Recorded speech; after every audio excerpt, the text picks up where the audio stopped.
Of course, this is a clear sign of terrorist activity. Vladimir Putin blames a drone strike on Moscow on Ukraine and says it will reinforce its air defense. Kyiv denies being behind the attack, but prepares for strikes in retaliation from Russia. Well, many countries have cut trade ties with Russia in the last year. Some have drastically increased their dealing with Moscow. And one of those countries is Myanmar. Russia has become the biggest arms supporter for Myanmar's military government. The United Nations says that Russia has sent $400 million worth of military equipment to Myanmar since the junta seized power in the country 2 years ago.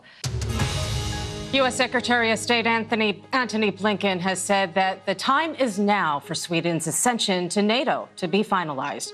The top U.S. diplomat voiced his hope that NATO can welcome Sweden in time for its July summit. We and our allies are both committed to and well positioned to help Sweden address its security needs, irrespective of whether accession happens tomorrow or in 2 weeks or in a few weeks after that. We've been clear that we will not tolerate any aggression against Sweden, no matter its actual status. Now, Russia has been accused of multiple war crimes since it invaded Ukraine, but it was allegations of the illegal deportation of children that led to an international arrest warrant being issued for Vladimir Putin. Well, our Eastern Europe correspondent Sarah Rainsford has been to meet one mother whose son was taken by Russian forces. Tatiana makes the most of every minute with Sasha. Now her son is safe with her in Germany. Because last year he was taken from his school in Ukraine by Russian soldiers. His mother had to travel deep into enemy territory to rescue him. Forced separation would be upsetting for any child. But Sasha has special needs, and for someone so vulnerable, it was deeply unsettling. He tells me how armed Russian soldiers in balaclavas came to his school that day, loaded him and 12 other children onto buses and drove off with them. To be honest, it was pretty scary. I didn't know where they were taking us. Sasha then had no contact at all with his mum for 6 weeks. I ask how hard that was.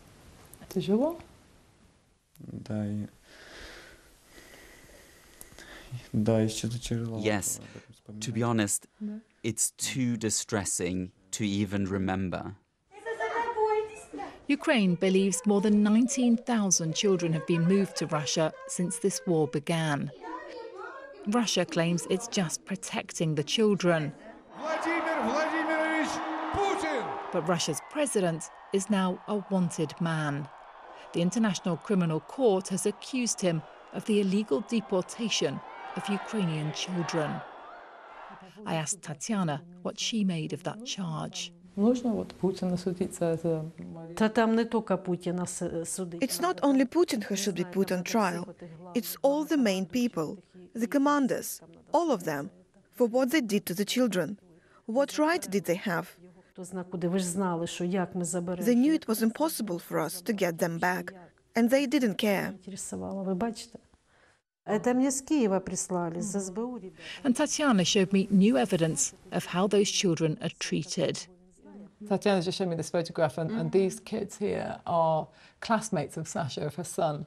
And look at them here in this Russian-run school. They've got military uniforms, and they've got these Zs on their sleeves. These are the symbols of Russia's war on their country. So I called the woman in charge of that school. I wanted to know about the Z mark. The Ukrainian children dressed as Russian soldiers. So what if they were? The school director shot back at me. What kind of question is that? Moments later, the line cut out. Sasha has told me 5 children taken with him still haven't been returned to their families, because Russia doesn't make it easy. even when Vladimir Putin has been indicted for their removal as a suspected war criminal. Sarah Rainsford, BBC News.